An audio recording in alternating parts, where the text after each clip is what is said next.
जम्मू को अलग स्टेट बनाने की बात करने का मतलब है कि हम कश्मीर को प्लेटर पे रख के जो है वो पाकिस्तान के हवाले कर दें।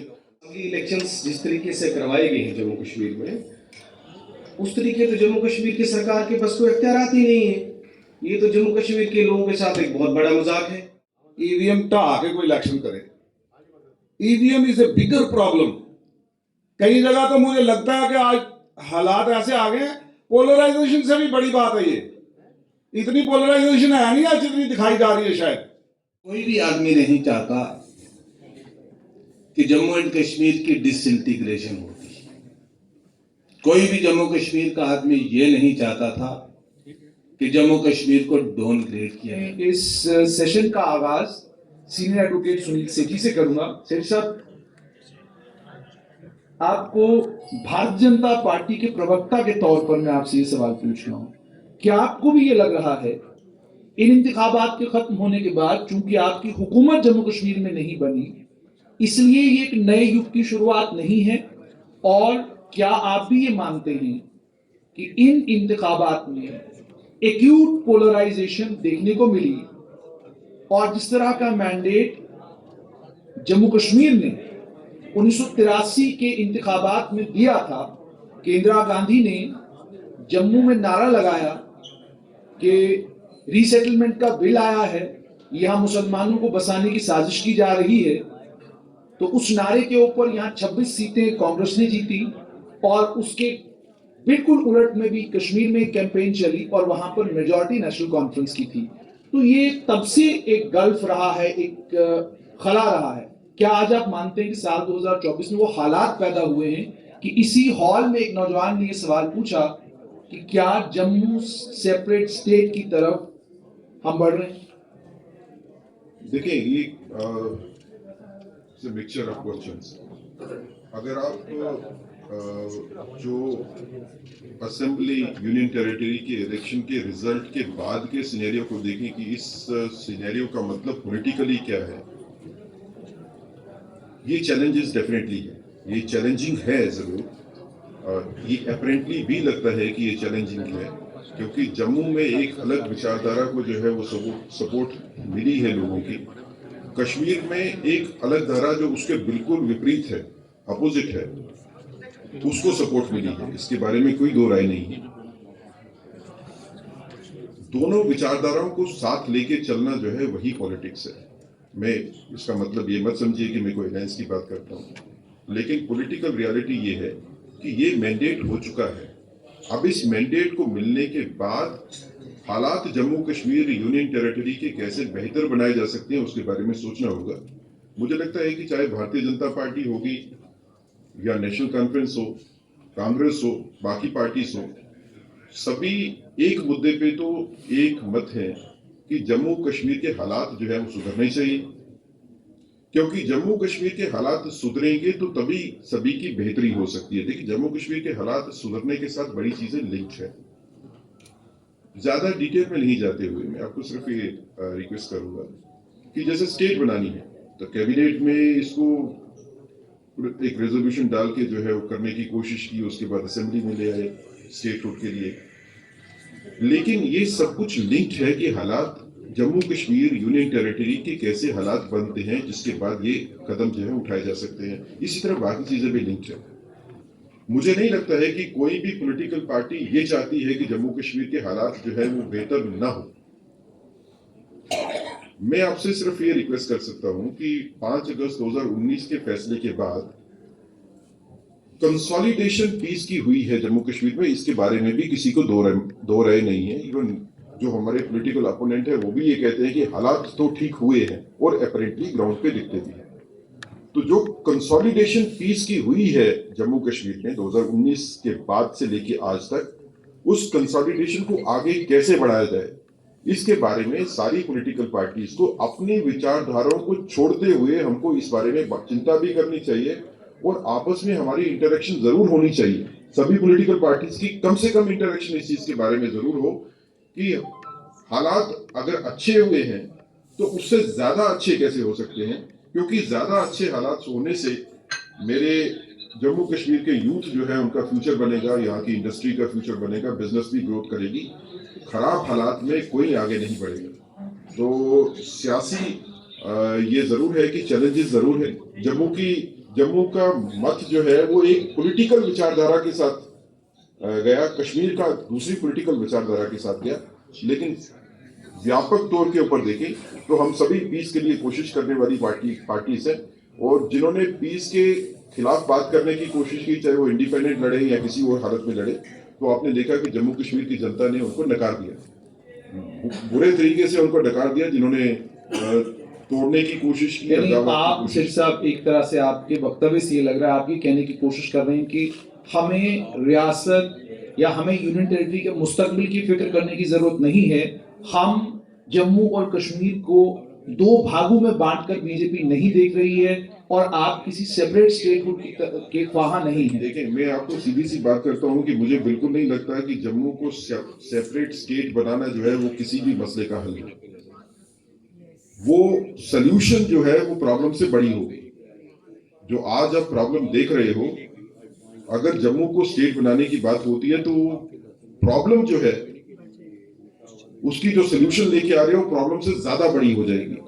जम्मू को अलग स्टेट बनाने की बात करने का मतलब है कि हम कश्मीर को प्लेटर पे रख के जो है वो पाकिस्तान के हवाले कर दें, और जम्मू में भी स्टेट बनाना हो तो बड़ी complicate. Jammu is not one region, Jammu में अलग अलग रीजन्स है। मुझे नहीं लगता है कि किसी भी हालत में, और जम्मू और कश्मीर में जो यकजहती है, जो लोगों का आपस में मिलना है, ये हो सकता है कि temporarily because of political reasons या पॉलिटिकल फोर्सेस की वजह से कहीं आपको मनमुटाव दिखता हो, लेकिन जम्मू और कश्मीर में लोग जो है वो आपस में जरूर उनका दिल जो है वो मिलता है। ये सदियों से जो है हमारे बीच में अब ये बना है, सिलसिला जो बना है। मुझे नहीं लगता है कि भाइयों को भाइयों से अलग करना जो है वो कोई शांति की तरफ लेके जाएगा। घरेलू शांति बनाने के लिए भाइयों को इकट्ठे बैठ के सलाह मशवरा करके शांति स्थापना करनी चाहिए। अलग होना जो है वो मसले का हल। तो क्या सिरसा में ये समझूं कि भारतीय जनता पार्टी का प्रवक्ता बोल रहा है या ये सीनियर एडवोकेट सुनील सेठी बोल रहे हैं? देखिए, आपने भारतीय जनता पार्टी के प्रवक्ता से ही क्वेश्चन पूछा था, वही आपको आंसर दे रहा है। लीगली पूछेंगे तो मैं लीगली भी आंसर दूंगा। मैं अब तरनजीत सिंह टोनी आपकी तरफ आऊंगा।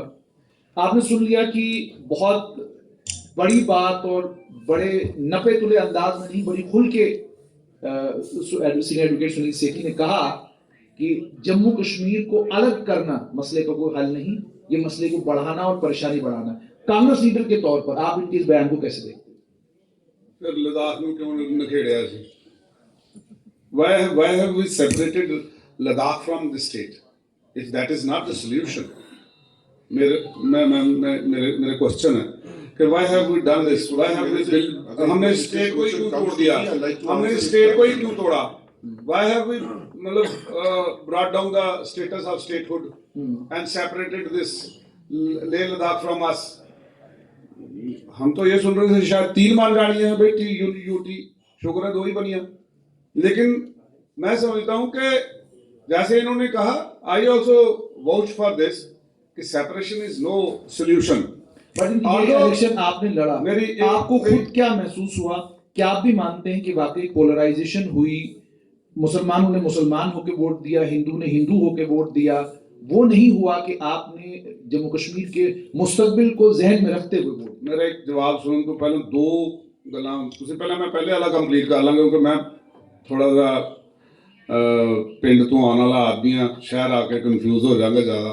मैं तुहाडे तो जिहड़ा तुसीं एक सवाल किया है पहले, I would like to answer that कि देखें, जैसे आपने ये कहा ना कि भाई हमारा स्टेट का जो सेपरेशन का है, एक वक्त था सबको याद होगा कि जम्मू के अंदर ना जो पार हमारा पड़ोसी है ISI, वो क्या करता था, मंदिर के आगे गाय का सर काट के फेंकता था, मस्जिद के आगे सूअर का कुछ काट के फेंक देना, ताकि 2 फिरकों में लड़ाई हो जाए और हिंदुस्तान कमजोर हो जाए। आज ये लड़ाई कौन करा रहा है? हमको किस बात के ऊपर बांटा जा रहा है? हमने मजहबों के नाम पे सियासत शुरू कर दी। ये जो पोलराइजेशन की बातें कर रही है, कौन कर रहा है आज? ISI तो कामयाब नहीं हुई, लेकिन हम अपनी बाड़ी खेत को खाने लग पड़ी है। और मैं समझता हूं वो जो लोग जो डिवाइसिव पॉलिटिक्स की बात करते हैं, तभी ऐसे सवाल उठते हैं कि जम्मू को सेपरेट स्टेट बना दिया जाए, तभी ऐसे लोगों के जहन में ये बातें आती हैं।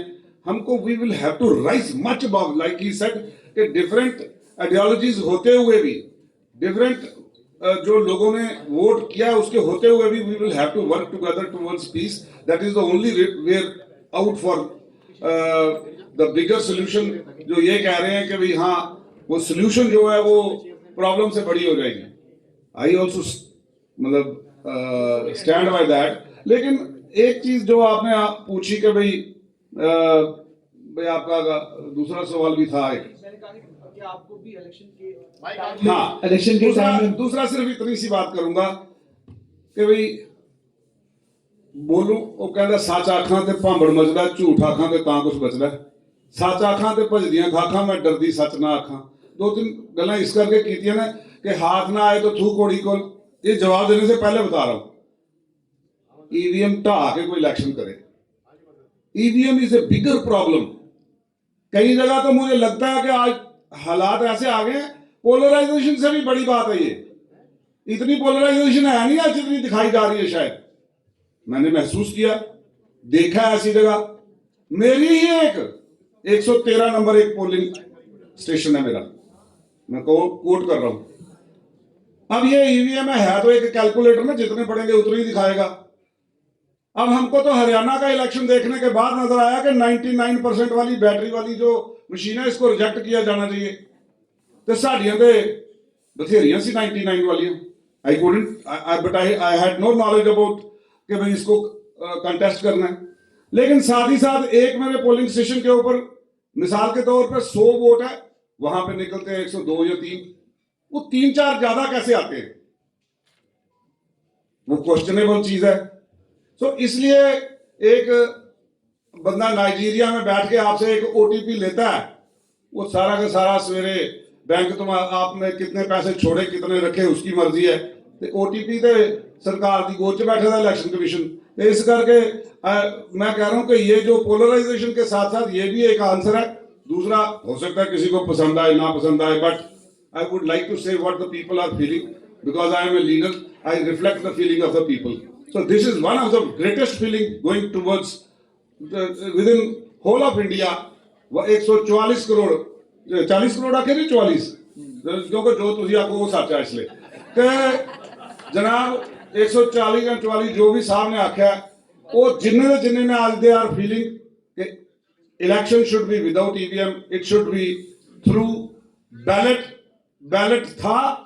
तो इसलिए टोनी सिंह डीडीसी बन गया। जे मैंने लगता कि होंगी मशीन सवाल ही पैदा नहीं होता।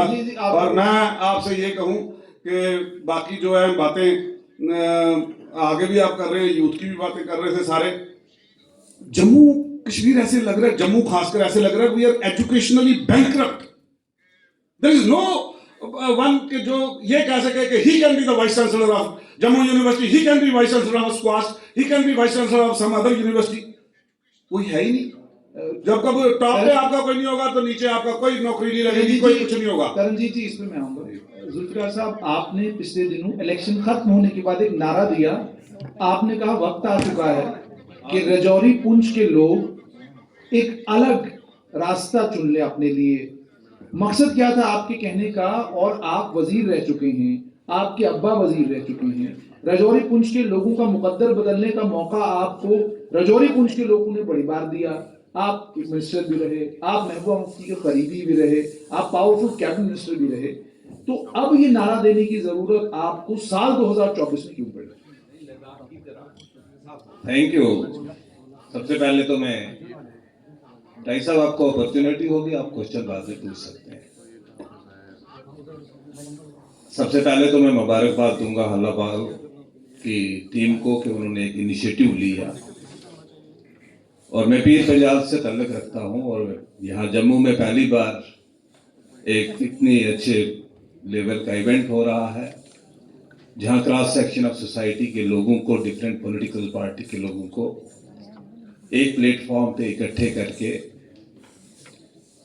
जो करंट सिनेरियो है जम्मू कश्मीर में उस पर डिस्कस किया जा रहा है। आपका जो टॉपिक ऑफ डिस्कशन है पहले मैं 2 बातें उस पे कहना चाहूंगा और फिर मैं आपके क्वेश्चन पे जाऊंगा। कोई भी आदमी नहीं चाहता कि जम्मू एंड कश्मीर की डिसइंटीग्रेशन होती। कोई भी जम्मू कश्मीर का आदमी ये नहीं चाहता था कि जम्मू कश्मीर को डाउनग्रेड किया जाता। ये एक हकीकत है, लेकिन समीकरण, सिचुएशन, सर्कमस्टांसेस जम्मू कश्मीर में इस किस्म के बने के गवर्नमेंट ऑफ इंडिया को कोई स्टेप्स लेने पड़े। जहां बात सेपरेशन की बात आती है, जहां बात अलग होने की आती है, जब लोगों के साथ डिस्पैरिटी होती है, जब लोगों को मसावी हकूक नहीं मिलते, तो लोग सड़कों पे आते हैं, लोग जद्दोजहद करते हैं और फिर लोग अपना हकूक लेते हैं। वो चाहे किसी भी फॉर्म में हो, उसके कॉन्सिक्वेंसेस कुछ भी हो सकते हैं, उसके इंपैक्ट्स बड़े बुरे भी हो सकते हैं। हमारे सामने लद्दाख की एक मिसाल है। अगर लद्दाख को हमने अच्छे से चलाया होता तो शायद लद्दाख के लोगों को बरसों तक एजिटेशन नहीं करनी पड़ती यूनियन टेरिटरी मांगने के लिए। जब लद्दाख के साथ डिस्पैरिटी हो रही थी तो लद्दाख के लोग उठे और लद्दाख ने अपना राइट लिया। अब वो एक कदम आगे मांग रहे हैं, और ये जमहूरियत में हर आदमी को राइट है कि अगर उसने यूनियन टेरिटरी मांगी थी तो आज वो स्टेट की तरफ जा रहे हैं, तो कोई बुराई नहीं है उसमें, क्योंकि it's a democratic right of everybody. As far as myself is concerned, मैंने हमेशा एक बात कही, आपको बड़ा अजीब लगता होगा, बड़ा हवा क्रिएट करते हैं हमारे मीडिया के कुछ बंधु, बीजेपी में मुसलमान चला गया, जुल्फकार चला गया, पीडीपी का बड़ा क्लोज एड था। I have been in PDP, my generations remain in national conference. My father won 5 elections from national conference. I won 2 elections from PDP. मेरा तमाम एनालिसिस करने के बाद मैं इस नतीजे पे पहुंचा हूं कि सरकारों में जब तक प्रेशर ग्रुप्स नहीं क्रिएट होते, सरकारें आपके साथ इंसाफ नहीं करती। हम अगर रजौरी पुंछ की बात करें, यहां जो इक्तदार में बैठे हुए हैं, जम्मू कश्मीर के सरकार में बैठे हुए लोग, वो भी यहां पे मौजूद होंगे। टूरिज्म में कितना पैसा आता है जम्मू कश्मीर में? आप शायद रजौरी पुंछ की जियोग्राफी से, रजौरी पुंछ की टोपोग्राफी से, रजौरी पुंछ के खूबसूरत जंगलों से और पहाड़ों से, वहां के दरियाओं से, नदी नालों से वाकिफ होंगे ना आप। आपका तो फ्रीक्वेंट आना जाना रहता है, और यहां भी ऑडियंस में बहुत सारे लोग हैं जो उस इलाके के रहने वाले हैं। क्या हमारा इलाका किसी भी नुक्ता नजर से वादी कश्मीर की टूरिज्म डेस्टिनेशन से डिफरेंट है? अगर नहीं तो फिर रजौरी पुंछ में वो मुराद क्यों नहीं? अगर एक फॉरेन का टूरिस्ट वहां से बुक करता है और वो देखता है कि मैं जम्मू कश्मीर, आपको कहीं जाना है फॉरेन में, आप कहां ट्रेस करोगे, कहां लोकेट करोगे? आप अपने इटिनरी प्रिपेयर करने के लिए कहां जाओगे? गूगल पे जाओगे? You will not find any place which was promoted by the Jammu and Kashmir tourism and government of Jammu and Kashmir, जो नेशनल लेवल पे या इंटरनेशनल लेवल पे जो प्रमोट किया होता और वहां का टूरिस्ट आता। Kindly give me some time, you have, आपने मुझे बड़े अच्छे तरीके से घेरने की कोशिश की, so it's good for me to reply and clarify my position also. Jammu Kashmir सरकार ने, हमने नेशनल कॉन्फ्रेंस को वोट दिया, हमने पीडीपी को वोट दिया, हमने स्टेट पॉलिटिकल पार्टीज को वोट दिया, लेकिन रीजनल पॉलिटिकल पार्टीज ने क्यों, हमारे यूथ यहां नौजवान बैठे हैं, क्यों जाके ये मिडिल ईस्ट में मजदूरी करते हैं? अगर आप एक टूरिस्ट डेस्टिनेशन उस एरिया में एस्टेब्लिश कर देते हो, 7 लेक्स को डेवलप कर देते हो, तो वहां हजारों नौजवानों को रोजगार मिल सकता है, हमारे लोगों को। जुल्फिकार साहब, एक जुड़ा हुआ सवाल है। आप काबीना में होते थे और जब आप काबीना में थे, मैंने पहले कहा कि आप इस वक्त ये नहीं कह सकते मैं ताकतवर नहीं था, आप बहुत ताकतवर मिनिस्टर थे उस काबीना के। उस काबीना में जब आप थे, हम जानना चाहते हैं, तमाम लोग जानना चाहते हैं, जब आप काबीना में बैठते थे क्या चीफ मिनिस्टर आपकी नहीं सुनती थी? क्या डीसी, आप आज चलो है कि भाई डीसी नहीं सुनते थे, तब क्या परेशानियां थी वो बताएं आप, ताकि लोगों को ये पता चले कि ये जो आप आज आप कह रहे हैं कि टूरिज्म डिपार्टमेंट ने डिस्क्रिमिनेट किया, हुकूमत ने डिस्क्रिमिनेट किया, कुछ तो आपको नजर आता होगा कैबिनेट में ऐसा जिससे आपको लगता होगा कि यार ये मुझे अलग समझ। देखिए, कुछ एथिक्स होते हैं कि आप कैबिनेट में लिए हुए फैसलों के बारे में या डिस्कशंस के बारे में पब्लिक प्लेटफॉर्म पे बातें नहीं कर सकते, क्योंकि वो एथिक्स है। हम अंडर ओथ होते हैं कि हम वो चीजें पब्लिक प्लेटफॉर्म पे नहीं लेके जा सकते। मैंने अपनी शुरुआत की बात में कहा था कि unless and until you don't have a pressure group in the government you won't get anything. क्या कहते हैं, कौन सा लेजिस्लेटर आज तक रहा होगा जो आज है या आज से पहले थे, वो अपने इलाके की तरक्की नहीं चाहते? वो नहीं चाहते हमारे इलाके में अनएम्प्लॉयमेंट खत्म हो, वो नहीं चाहेंगे कि उनके इलाके में टूरिज्म का बूम आए।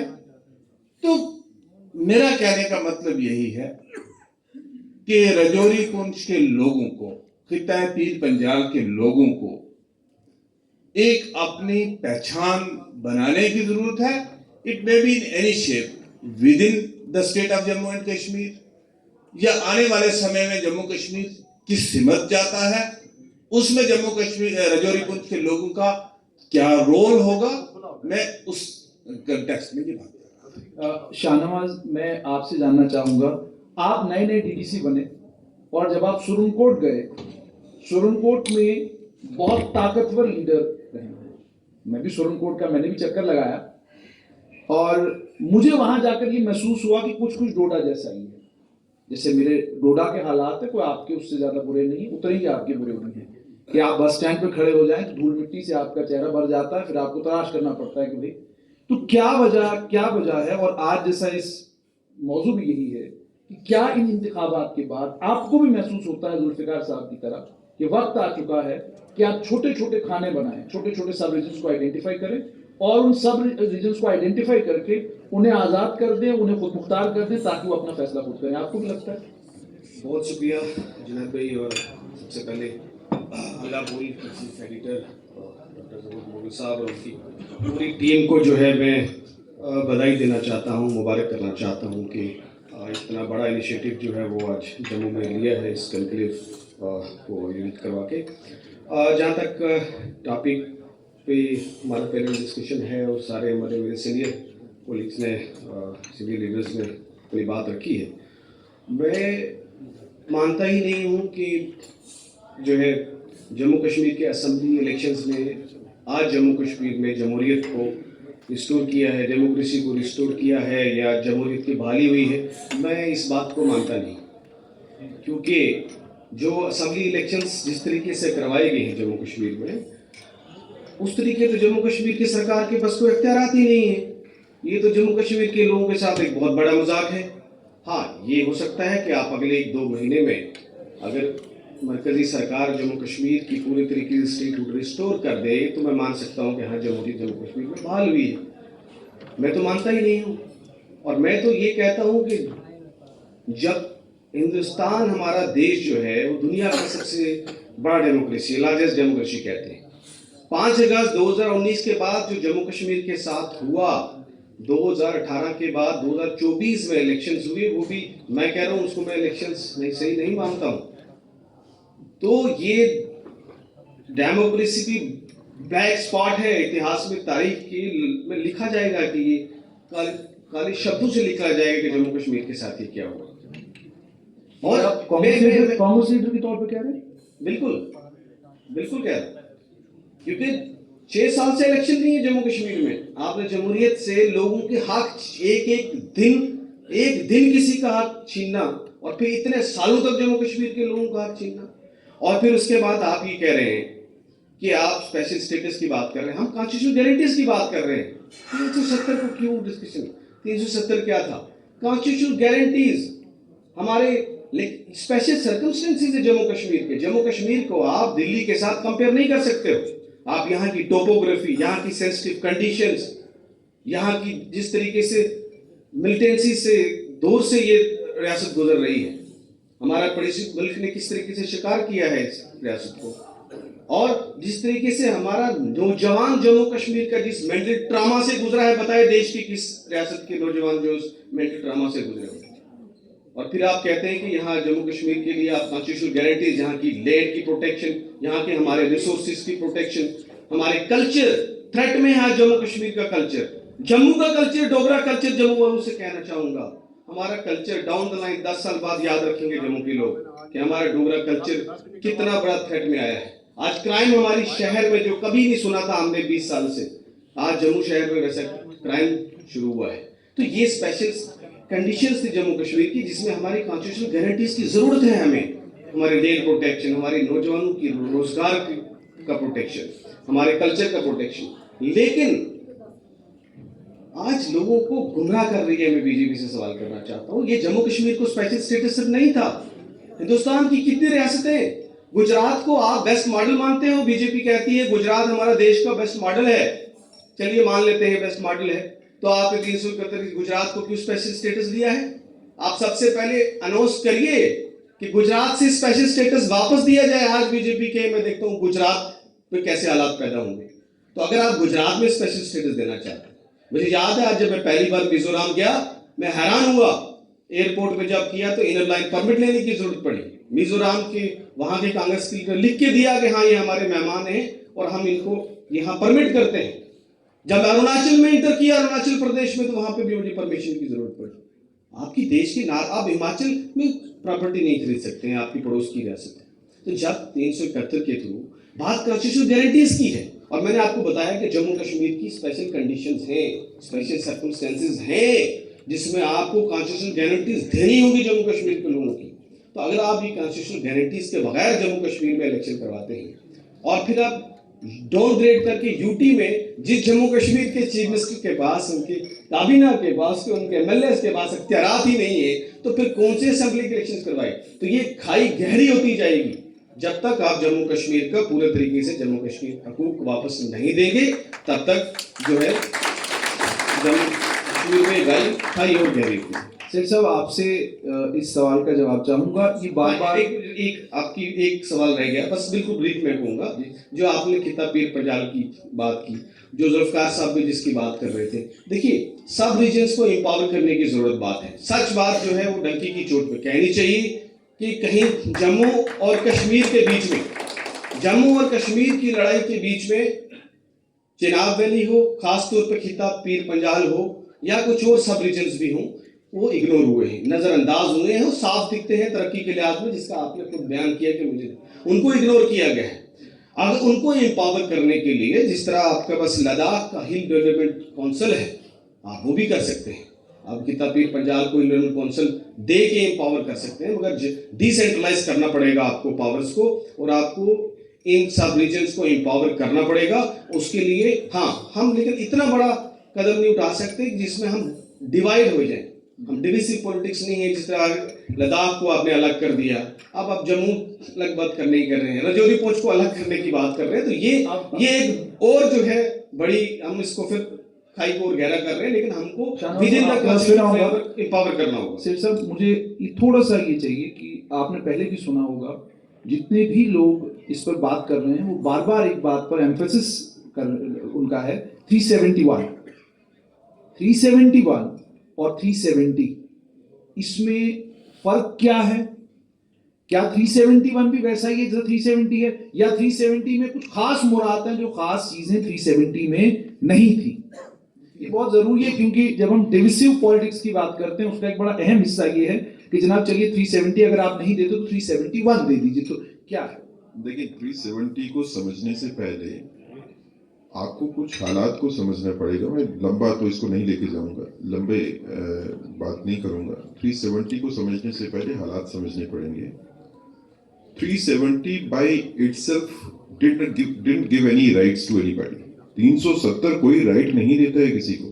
आप कॉन्स्टिट्यूशन को समझिए. 370 में सिर्फ ये लिखा था कि जो पार्लियामेंट के कानून हैं वो जम्मू कश्मीर के ऊपर तभी लागू होंगे जब स्टेट लेजिस्लेटिव असेंबली उसको यस करेगी, और उसके अलावा अगर कोई कानून पार्लियामेंट का अप्लाई करना है जम्मू कश्मीर के ऊपर तो वो प्रेसिडेंट साहब बाई प्रेसिडेंशियल ऑर्डर कर सकते हैं with the consent of the state government. ठीक. और साथ में उसमें लिखा था कि आर्टिकल 370 को वापस भी लिया जा सकता है कॉन्स्टिट्यूएंट असेंबली की कंसेंट के साथ, उनके प्रपोजल के ऊपर. This was the scheme of 370. 370 लाया क्यों गया? जब आजादी हुई तो पहले जो है वो ये डिसाइड हुआ था कि कॉन्स्टिट्यूशन जो है एक यूनियन कॉन्स्टिट्यूशन अलग से होगा और स्टेट्स जो है अपने कॉन्स्टिट्यूशन अलग से बनाएंगी, जिनको हम स्टेट लिस्ट कहते हैं आज के दिन में. वो स्टेट्स के सब्जेक्ट्स थे. बाद में डिसाइड हुआ कि कॉन्स्टिट्यूशन कंट्री का एक ही होना चाहिए और उसी कॉन्स्टिट्यूशन में जो है वो डिफरेंट लिस्ट आ जाएंगी जिसमें यूनियन लिस्ट भी होगी, स्टेट लिस्ट भी होगी, कंट्री लिस्ट भी होगी. तो उस हिसाब से लेजिस्लेटिव असेंबलीज को पावर आ जाएगी. कॉन्स्टिट्यूशन अलग देने की जरूरत नहीं है. कंसेंट की जरूरत थी कॉन्स्टिट्यूएंट असेंबली की. कंसेंट बाकी सभी से आ गई. जम्मू कश्मीर में कॉन्स्टिट्यूएंट असेंबली की कंसेंट नहीं आ पाई कॉन्स्टिट्यूशन बनने से पहले, क्योंकि यहाँ पे हालात ऐसे थे कि यहाँ पे कॉन्स्टिट्यूएंट असेंबली नहीं बनी थी, नहीं बन सकती थी. तो इसके लिए जब तक कॉन्स्टिट्यूएंट असेंबली बन के कंसेंट न दे कि constitution of India Jammu Kashmir के ऊपर पूरा अप्लाई होगा, तब तक 370 बनाएगा. टेम्पररी प्रोविजन था, इसीलिए वो स्पेशल प्रोविजन नहीं है. वो टेम्पररी प्रोविजन है कि जब तक कॉन्स्टिट्यूएंट असेंबली बन के आपको कंसेंट ना दे तो तब तक कॉन्स्टिट्यूशन ऑफ इंडिया को अप्लाई करने का ये मोड है. और साथ है कि कॉन्स्टिट्यूएंट असेंबली बन जाएगी, कंसेंट देगी तो 370 खत्म हो जाएगा. पहला कॉन्स्टिट्यूशनल फ्रॉड जो हुआ वो ये हुआ कि कॉन्स्टिट्यूएंट असेंबली जिसका मकसद ये था कि वो कॉन्स्टिट्यूशन ऑफ इंडिया को अप्लाई करे जम्मू कश्मीर के ऊपर, उसको साइने डाई जो है वो बंद कर दिया जाता है. It is close sine die without taking a decision upon this. Number 1. Number 2, constituent assembly Jammu Kashmir के लिए अलग से कॉन्स्टिट्यूशन बना देती है. वो तो कभी किसी ने सोचा 370 में कहां लिखा था कि किसी स्टेट का अलग से कॉन्स्टिट्यूशन हो सकता था? वो हो ही नहीं सकता था. लेकिन सेठ साहब हम बेसिकली उस डिबेट में जा रहे हैं जिसमें फिलहाल जाना नहीं चाहते. मेरा सिर्फ सीधा सवाल आपसे ये है कि भारतीय जनता पार्टी के प्रवक्ता के तौर पर मुझे ये बताइए कि 371 की बात यहाँ पर हो रही है, बार बार हो रही है, तो मैं समझना ये चाहता हूँ what is so special in 371, ठीक है, which cannot be guaranteed to Jammu and Kashmir under Article 370. देखिए 370 की बात अभी चल रही है. 370 जो है वो स्पेशल राइट्स कन्फर नहीं करता था. 35A एक आर्टिकल जरूर प्रेसिडेंशियल से लाया गया जिससे कोई स्पेशल राइट्स को प्रोटेक्ट करने की कोशिश की गई, जिसमें स्टेट सब्जेक्ट के लाज थे, नौकरियों के राइट थे. वो 370 में नहीं आते हैं, वो 35A में आते हैं, जो कि इनडायरेक्टली क्योंकि कॉन्स्टिट्यूशनल ऑर्डर था, प्रेसिडेंशियल ऑर्डर था, तो उसको आप रेफर कर सकते हो. 371 होगा, 371 के सब आर्टिकल्स होंगे, 372 होगा. These are the special provisions. किसी स्पेशल कंटीजेंसीज में किसी स्टेट के लिए स्पेशल प्रोविजंस क्रिएट करने की बात है. उसके बारे में अगर चर्चा होगी तो उस चर्चा में ये चीजें डिस्कस हो सकती हैं कि जम्मू कश्मीर को कोई स्पेशल राइट देने की जरूरत है, स्पेशल इंसेंटिव देने की जरूरत है. इसके बारे में कोई मना तो नहीं कर रहा है. आप मानते हैं कि होना चाहिए खास जम्मू कश्मीर? देखिए ये पॉलिटिकल डिसीजंस हैं जो कि political powers at the time देती हैं कि उस टाइम पे किस चीज की जरूरत है. लेकिन 370 जो है वो प्रोसीजरल था. 370 को खत्म हो जाना चाहिए था, उसको खत्म नहीं किया गया because of A political conspiracy. उसको खत्म करना जरूरी था, लेकिन 370 के खत्म होने से कोई जम्मू कश्मीर जो है कोई डिग्रेड हो गया जो कि ये दिया जाता है लोगों को, वैसी बात नहीं है. दूसरी बात यह है कि 370 जो है वो स्पेशल प्रोविजन नहीं, टेम्पररी प्रोविजन था. टेम्पररी मैंने आपको कहा कि कॉन्स्टिट्यूएंट असेंबली के साथ 370 को खत्म होना था, वो नहीं किया गया. अब what is the way ahead? वही जैसे मेरे भाई साहब ने कहा कि लेह की बात, लद्दाख की बात, तो वो जुल्फिकार साहब ने इनका आंसर दिया है. मैं उसके ऊपर दोबारा नहीं आऊंगा. सिर्फ एक चीज में इनसे रिक्वेस्ट सिर्फ कर सकता हूं, मैं आपसे परमिशन लेके. इन्होंने ईवीएम के ऊपर क्वेश्चन लगाने की कोशिश की कि हमारे को फिजिकल वोटिंग का राइट दो. पिछले असेंबली इलेक्शन में मेरा सबसे बड़ा नेता कौन था इलेक्शन में गया? ऐसा कौन सी एक सीट थी जिसको भारतीय जनता पार्टी हर हालत में जीतना चाहती थी? वो मेरा स्टेट का प्रेसिडेंट लड़ रहा था उस इलेक्शन को. और उस स्टेट का प्रेसिडेंट वो नहीं जिसका खाली स्टेट में कद था, उसका नेशनल पॉलिटिक्स के ऊपर बड़ा कद था. जम्मू कश्मीर की अगर आप पीछे देखें तो डॉक्टर जितेंद्र सिंह जी को छोड़ दीजिए क्योंकि वो कैबिनेट मंत्री हैं, उनके अलावा किसी नेता का कद जम्मू कश्मीर में पिछली हिस्ट्री में अगर आप देखेंगे तो उतना बड़ा नहीं था जितना रविंद्र जी का था। लेकिन मेरा स्टेट प्रेसिडेंट उसी ईवीएम के चलते हुए इलेक्शन नहीं जीता, हम तो उसमें कोई कंप्लेंट नहीं कर रहे। कश्मीर में भारतीय जनता पार्टी कोई सीट नहीं जीती उसी ईवीएम के थ्रू, हम तो कंप्लेंट नहीं कर रहे। लेकिन सिर्फ हम ईवीएम पे चले गए। We cannot be bad loser. We cannot be bad I loser. understand, but मेरा मैं इसको ऐसे भी मैं कह सकता हूँ कि आपको- आपने एक स्टेट प्रेसिडेंट को हरवा के बाकी 29 जज ठहरा ली। क्या स्टेट प्रेसिडेंट को हम एक सीट जीत जाते बाकी हार मैं कह रहा हूँ ना, क्योंकि आपने ही कहा कि वो नाम ही इतना बड़ा है तो जिसके ऊपर क्वेश्चन नहीं किया जाता हो सकता है किसी कॉन्स्पिरेसी। ये इस तरह का आंसर इस तरह का आंसर पॉलिटिकल इमेच्योरिटी को बताता है, इससे ज्यादा It is not immaturity when It is- someone it is absolutely- tries to hit the problem. It is- You call it immaturity. You It is- call it. You it is may name it absolutely- anything. But today the people of India are not trusting EVM, If I can- and the world over people Sir, have a if I feeling can- that if I EVM can- is a big game changer. Taranjeet ji, Whosoever is ruling. Taranjeet ji, एक minute time Taranjit जी, basically मुद्दा असल में है। मैं सिर्फ ये कह रहा मैं हूँ सेठ साहब थोड़ी गुजारिश करना चाहूंगा, आप चारों गेस्ट हैं एंड सियासतदान जब मैदान में आ जाएं तो जाहिर सी बात है आपकी ये तमाम नौजवानों की, तमाम जम्मू कश्मीर की तवक्कात आपसे वाबस्ता हैं। मुसीबत ये हम बात बहुत सीरियस टॉपिक पर कर रहे हैं कि रिलीजियस पोलराइजेशन है, डिवाइड है जम्मू और कश्मीर के बीच में, हमें उस डिवाइड को भरने के लिए क्या करना है। अभी जुल्फिकार साहब ने कहा कि इन्होंने भी कहा कि सब रीजन्स की बात इन्होंने की। मैं सेठ साहब से ये सवाल पूछ रहा हूँ कि क्या आप भी मानते हैं कि 371 जैसा कोई प्रोविजन इस सूरत में मुमकिन है जिससे उस रिलीजियस डिवाइड को ब्रिज किया जा सके? जो लोग यहाँ पर कह रहे हैं कि जी हर्ट हुए हैं हम लोग कि आपने हमें डाउनग्रेड किया, और बहुत सारी जगहों पर लोगों ने आर्टिकल्स लिखे जी हमें स्ट्रिप किया गया, हमारी क्या कहते हैं इज्जत छीन ली गई। तो इसको रिस्टोर करने के लिए, इस रिलीजियस फॉल्ट लाइंस को एड्रेस करने के लिए, पॉलिटिकल फॉल्ट लाइंस को एड्रेस करने के लिए, डू यू सी कि 371 जैसा कोई प्रोविजन? देखिए ऐसा है कि आप अपने विजन को कितना ब्रॉड करते हैं वो भी आपके हाथ में है और कितना नैरो करते हैं वो भी आपके हाथ में है। अगर मैं यहाँ से जाके किसी दूसरी स्टेट में जमीन खरीद सकता हूँ, मुझे मुंबई में जाना है, प्लॉट लेना है, फ्लैट लेना है, मैं ले सकता हूँ, बॉम्बे में, दिल्ली में ले सकता हूँ, पंजाब में ले सकता हूँ। अगर मुझे हिमाचल में लेना है तो डोमिसाइलरी राइट लॉज वहां पे भी हैं, मैं डोमिसाइल लेके वहां पे भी ले सकता हूँ। मैं नॉर्थ ईस्ट में जाऊंगा, कुछ ट्राइबल एरियाज को छोड़ के वहां पे भी ले सकता हूँ, कुछ वहां पे रेगुलेशंस है। मैं उस चीज के ऊपर भी चर्चा न करूं, मैं सिर्फ ये कह रहा हूं कि अभी हमारा फोकस ये है कि there should be complete eradication of the militancy and separatism from Jammu and Kashmir. Separatism और मिलिटेंसी खत्म करने के बाद जब इस पूरे के पूरे रीजन को, जम्मू कश्मीर को दोबारा डेवलप करना है, दोबारा खड़ा होना है, तो उस चलते हुए टाइम पे अगर उस टाइम पे लगेगा कि यहाँ पे कोई स्पेशल राइट्स, स्पेशल इंसेंटिव्स देने की जरूरत है, तो मुझे नहीं लगता है कि सेंट्रल गवर्नमेंट ने कभी भी अपना हाथ रोका है जम्मू कश्मीर के बारे में कोई स्पेशल पैकेजेस देने में, स्पेशल ट्रीटमेंट देने में। तो वो कोई मुद्दा मुझे लगता नहीं कि उतना बड़ा है, लेकिन ऐसी कोई भी विचारधारा हो, ऐसा कोई भी प्रोविजन हो, कॉन्स्टिट्यूशन में हो या कॉन्स्टिट्यूशन के बाहर हो, जिससे सेपरेटिज्म को बढ़ावा मिले, जिससे अलगाववाद को बढ़ावा मिले, वो भारतीय जनता पार्टी कभी नहीं होने देगी। आपको पूरे के पूरे राष्ट्र के साथ मिलके चलना है। हमारी एग्जिस्टेंस भारत का एक अटूट अंग होने में सिर्फ वाक्य नहीं है, हमको सभी के साथ मिलना है। जैसे पंजाब के लोग रहते हैं, जैसे यूपी के लोग रहते हैं, वैसे ही जम्मू कश्मीर के लोगों को रहना होगा।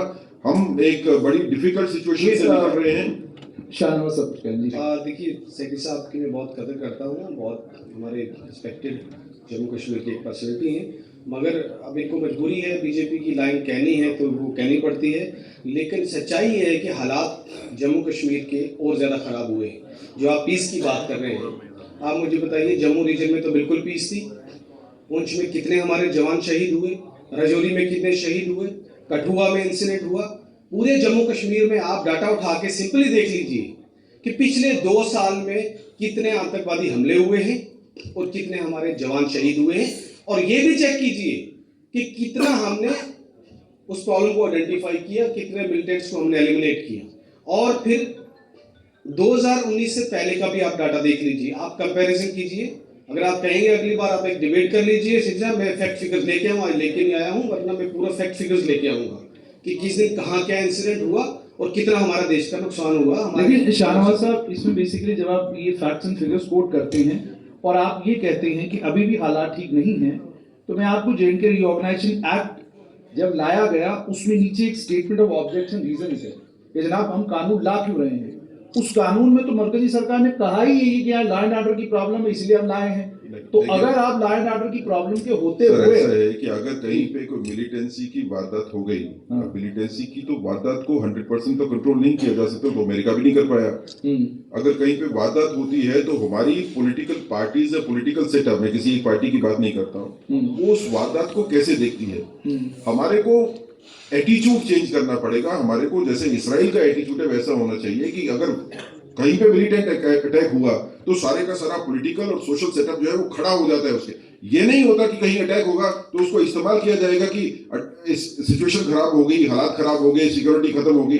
वैसे करने से हमारे हालात ठीक नहीं होंगे। अगर रेट्रोस्पेक्ट में जाना चाहेंगे, मुझे बताइए कि जम्मू कश्मीर की प्रॉस्पेरिटी जो है, तरनजीत जी के पास तरनजीत जी, सेठ साहब ने कहा है कि हमको इसराइल मॉडल पे काम करना होगा। strongly disagree.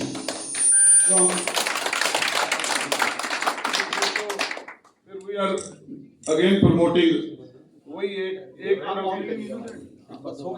हेलो, फिर एक ही तरह की सोच की तरफदारी कर रहे हैं हम।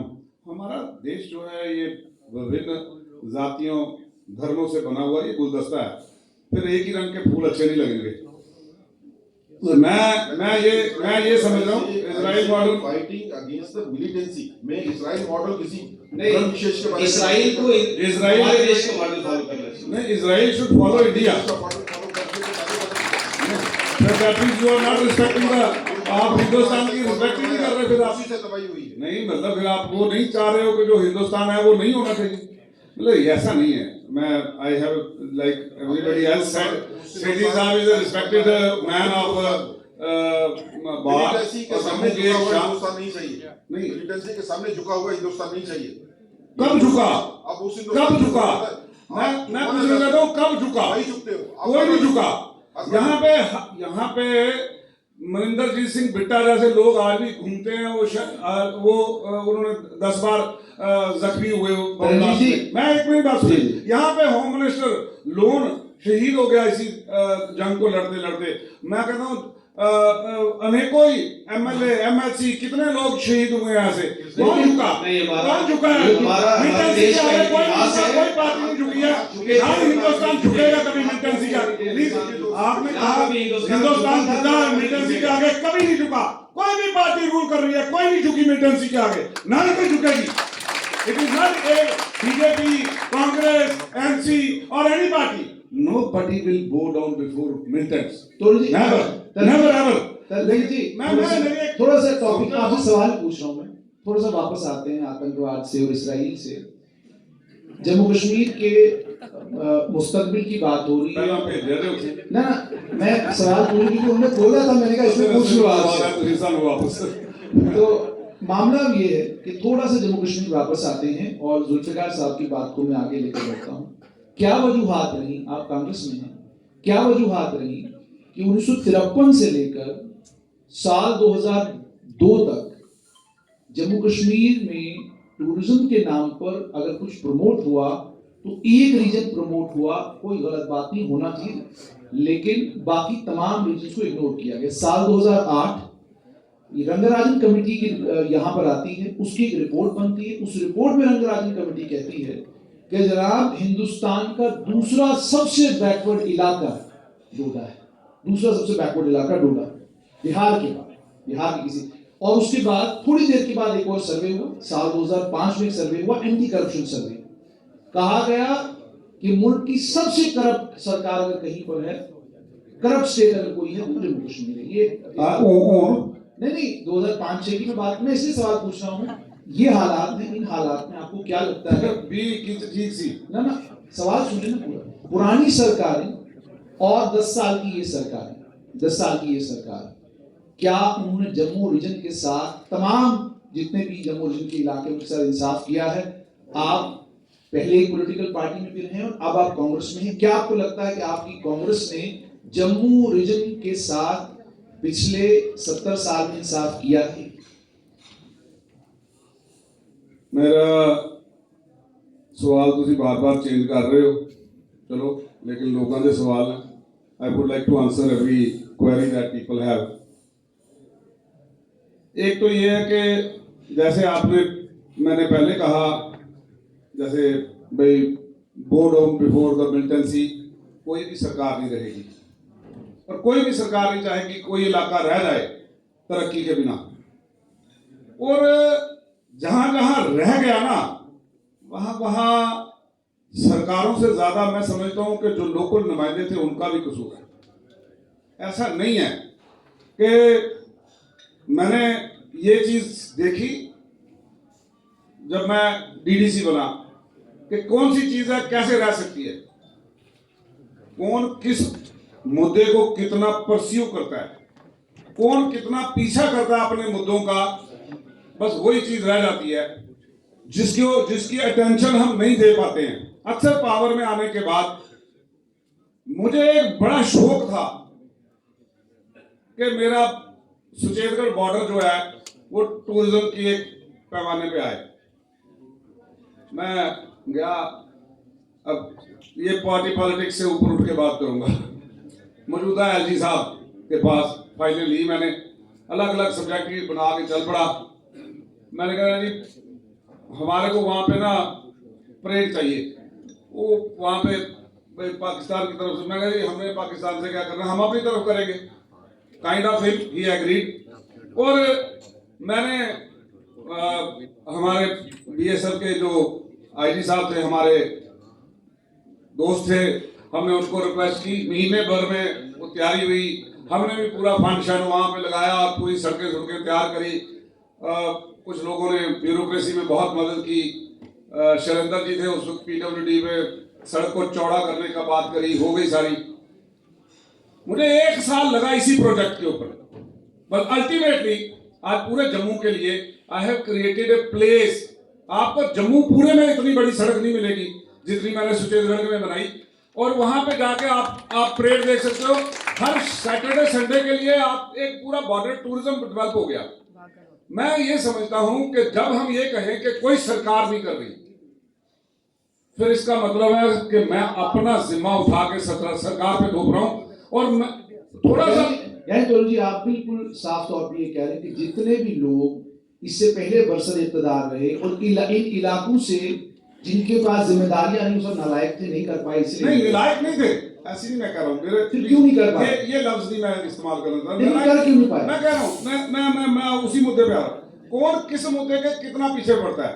अब मैं इनकी बात करूं, जितना जो एक फंड था जो आप गुजर बिरादरी की डेवलपमेंट में होता है, ट्राइबल फंड, जितना इस बंदे ने लिया शायद ही किसी ने लिया।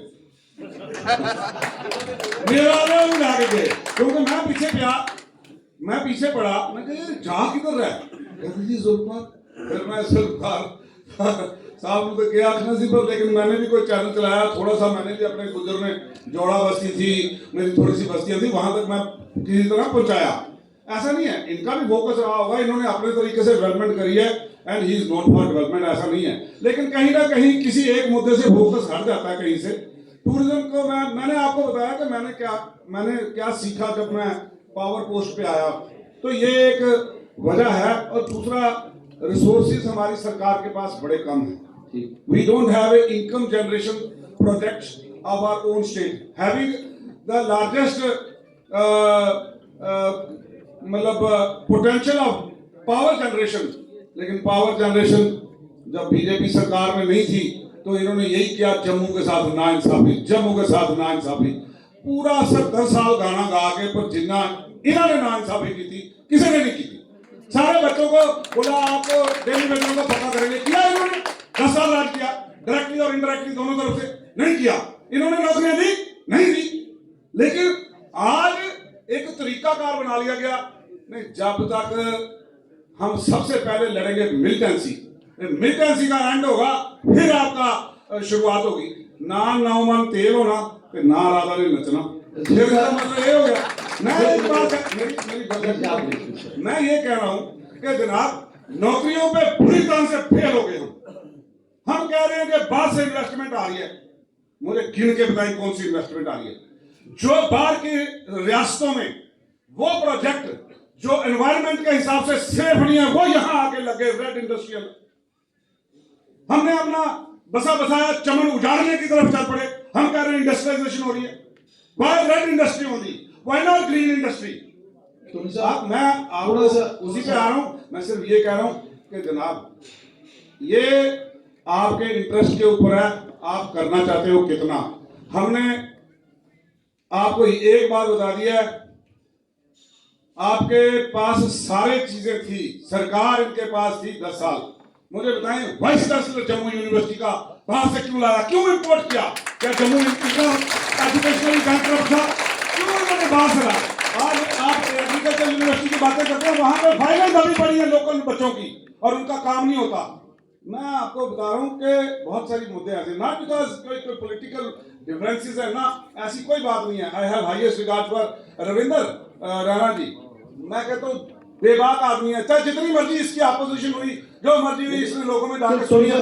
मैं उससे ऊपर उठ के कह रहा हूं कि सरकार के अंदर आज सरकार बन गई है, सरकार पावर ही नहीं है। आपकी कमिश्नर सेक्रेटरी सुनता नहीं है, उसको डर ही नहीं है कि ये मेरी ट्रांसफर करेगा। I don't perform, I can not be transferred. अगर डीसी नहीं मानेगा किसी की बात, डीसी को मालूम है मेरा ये कुछ नहीं निकाल सकता चीफ मिनिस्टर, क्यों मानेगा वो चीफ मिनिस्टर की बात? अगर घर इंडस्ट्री से उसको मालूम है मेरी कोई ट्रांसफर नहीं कर सकता, मैं नहीं देता इनको परमिशन। तो इसलिए मैं कह रहा हूं कि हमारी पावरलेस स्टेट बना दिया। हम कह रहे हैं बड़ा कुछ बन गया, कुछ नहीं बना। We need to improve on all these things. We need to get a full-fledged state. We need to get the rules at the earliest, so that हमको पता चले who is governing us. Taranjit जी, मैं आपके पास आना चाहूँगा जुल्फिकार साहब, ये वहाँ चले गए डीसीओ के पास। आपके पास आना चाहूँगा कि अभी इन्होंने बात की इंडस्ट्री की, थोड़ा सा मतलब जो थोड़ा बहुत पढ़ा लिखा कुछ वो भी इकोनॉमिक सर्वे इसी सरकार का, जम्मू कश्मीर में उन सरकारों में जिन सरकारों की बात आप कर रहे हैं तब इंडस्ट्रियां लगती थी, और जम्मू कश्मीर की सरकार की कमेटियों ने ये रिपोर्टें दी हैं कि जनाब बाहर से इंडस्ट्री आते थे, इंडस्ट्री लगाते थे, सब्सिडी खाते थे, वापस चले जाते थे। जम्मू कश्मीर का भला किसी ने नहीं किया। और दूसरा ये जितने पावर प्रोजेक्ट लगे, I just need to remind you, Ali Mohammad Sagar साहब का ऑन रिकॉर्ड अभी भी असेंबली में वीडियोस पड़े होंगे, उन्होंने पीडीपी के लीडरों के ऊपर इल्जाम लगाए जब पीडीपी बरसर इक़्तिदार थी कि जनाब आपने किकबैक्स लिए साबराकोट प्रोजेक्ट में और किकबैक्स लेके आपने प्रोजेक्ट दिया।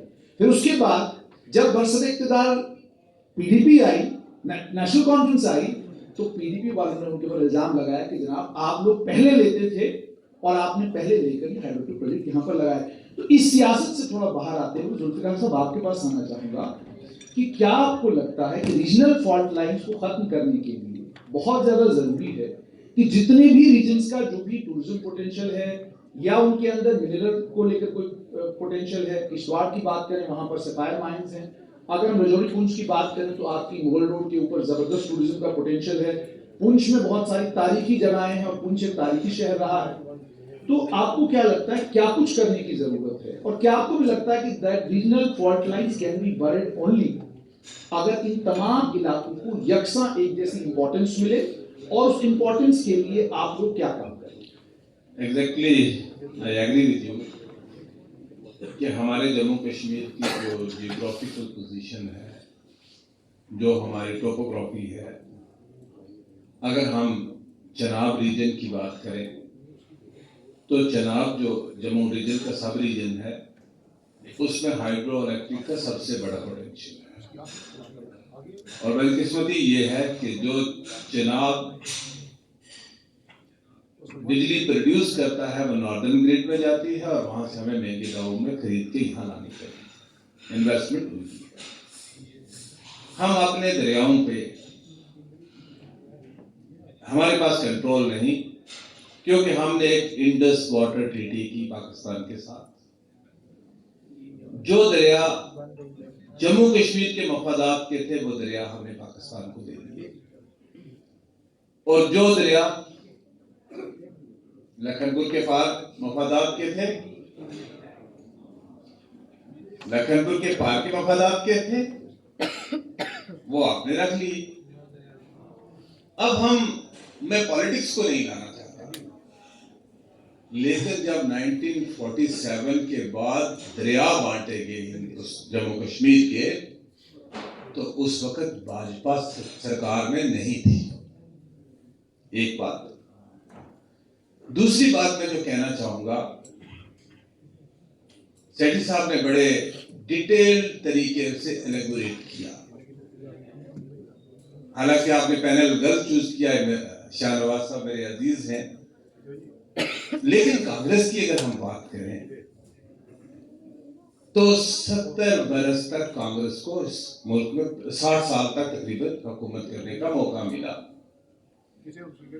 Was it very sincere to it कि 370 रहना चाहिए? अपनी सेइंग है इनके एक बड़े लीडर की कि 370 घिसते घिसते घिस जाएगा, और मेजर एरोजन जो है 370 का, वो 1953 में शुरू हुआ और उसकी कल्मिनेशन 19 में हुई जाके 5 अगस्त को। भाजपा का जहां तक चलेगा, मैं नया आदमी हूं भाजपा में, लेकिन भाजपा का एक क्लियर कट स्टैंड रहा है from day one.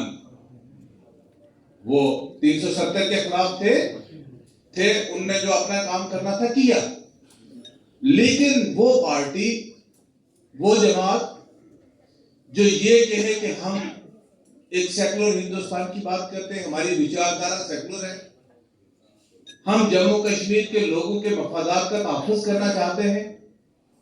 Why did you put Sheikh Abdullah in jail in 1953 for 27 years? और फिर 27 साल के बाद शेख साहब ने प्राइम मिनिस्टर की कुर्सी को छोड़ के चीफ मिनिस्टर की कुर्सी एक्सेप्ट की। दो बातें करते हैं। अब जब आप पॉलिटिकल लोगों को इकट्ठा करते हैं तो फिर सुनने का एक थोड़ा सा पेशेंस होना चाहिए। रीसेंट इलेक्शन हुआ, उसके बाद आप शेख साहब ने चीफ मिनिस्ट्री एक्सेप्ट कर ली। 19 के बाद हमारे रियासत के वजीर आला साहब ने मुख्तलिफ टाइम पे स्टेटमेंट्स दिए कि मैं यूनियन टेरिटरी में कोई इलेक्शन नहीं लड़ूंगा और मैं यूनियन टेरिटरी का चीफ मिनिस्टर नहीं बनना चाहता। और अल्टीमेटली उमर साहब accepted chief ministership of the Jammu and Kashmir union territory. कहां थे? दादाजी प्राइम मिनिस्टर थे और उमर साहब ने यूनियन टेरिटरी की चीफ मिनिस्टरशिप एक्सेप्ट की। कहने का मतलब सिर्फ इतना है, नेशनल कॉन्फ्रेंस ने इलेक्शन में लोगों के साथ फॉल्स प्रॉमिसेस किए। आपको भी पता है और सारे लोग जो यहाँ इस हॉल में बैठे हैं, इनको भी पता है कि जम्मू कश्मीर की असेंबली का पास किया हुआ resolution have no relevance.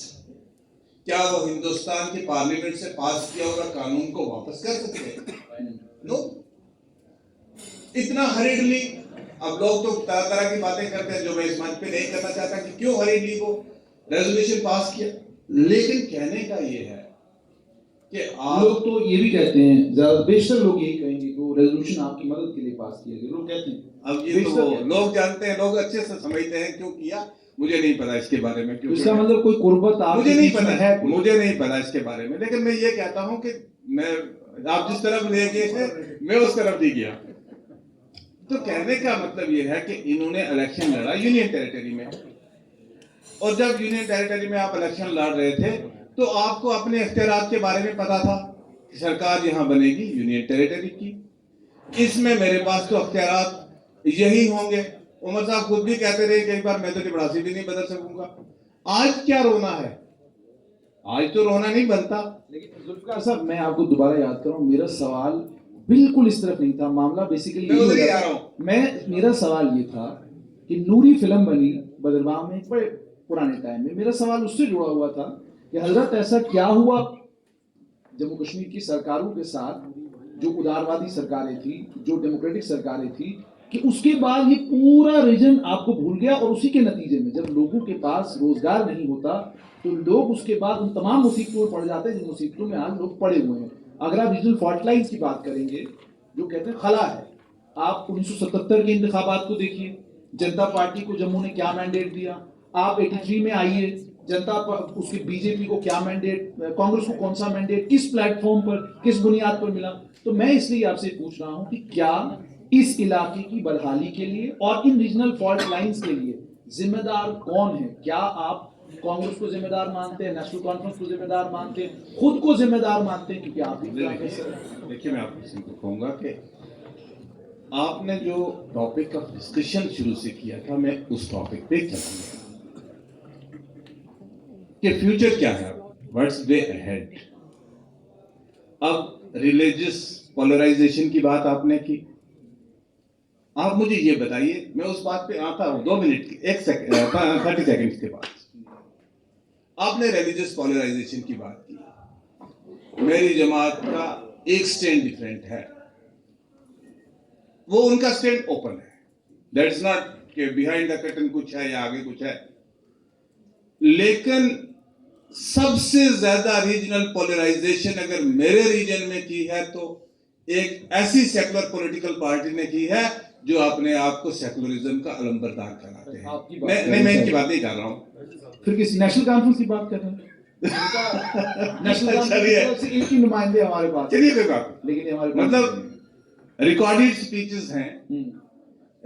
Speeches हैं कि आपने रिलीजियस पोलराइजेशन में, बाकी स्टेट की बात तो मुझे नहीं पता। आप जब कहते हो कि जम्मू में रिलीजियस पोलराइजेशन हो गई, तो जम्मू में रिलीजियस बहुत बीजेपी की हालत खराब थी इलेक्शन से पहले, और जब आपने रिलीजियस पोलराइजेशन स्टार्ट की एक बड़े लेवल से, और उसके रिएक्शनरी जम्मू में भी पोलराइजेशन हुई है, इस बात को इनकार नहीं किया जा सकता। कमिंग टू योर क्वेश्चन कि हर रीजन को इंसाफ चाहिए, आज मैंने बात कह दी कि रजौरी पुंछ को इंसाफ चाहिए, तो some political party back people start trolling this that. ठीक है, हम पॉलिटिक्स में हैं, हमें पता है कि कहां हमारा ट्रोल होना है, लेकिन हकीकत है, you will realise my point after few years. Politician is not for one particular day, वो देखता है और वो 10 साल 20 साल 50 साल आगे की देखता है। मैंने जो बात कही है, मैंने बहुत जिम्मेदारी के साथ बात की। मेरी पार्टी उसके साथ एग्री करे या ना करे, मेरी बात सुनिए आप। नहीं, आप कायम हैं। मेरी बात सुनिए आप। आपके कहने से मैं कायम या ना कायम की बात नहीं करूंगा।